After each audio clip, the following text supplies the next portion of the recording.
দেখতে থাকো সবাই। মাছগুলোকে সুন্দর করে ভাজতে হবে আগে। মাছগুলো দেখে ভাজি হতে থাক, দেখে আমি বাকি কাজগুলো সেরে নিই। সবাই দেখতে থাকো।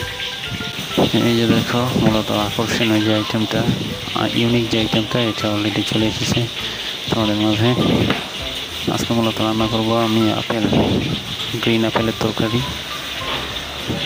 তো তোমাদের মধ্যে কে কে গ্রিন আপেলের তরকারি খেয়েছে অবশ্যই কমেন্ট বক্সে জানাবো।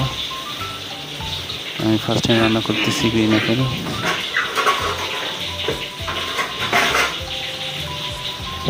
আমি এর আগে অনেকবার আপেলের তরকারি খেয়েছি, কিন্তু সেটা নিজে হাতে রান্না করে নয়, মূলত রেস্টুরেন্টে খেয়েছিলাম। তো আজকে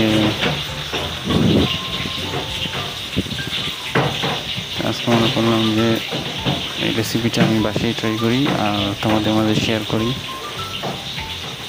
এই কারণে মূলত আজকে ইউনিক রেসিপি। তোমরা কে কে আপেলের তরকারি খেয়েছ অবশ্যই কমেন্ট বক্সে জানাতে ভুলো না। এখানে নিয়ে নিয়েছি 6 পিস আপেল, মূলত 6 পিস দিয়ে ট্রাই করবো প্রথম কেমন লাগে। রেস্টুরেন্টে খেয়েছি অনেক টেস্টি। এখন যেহেতু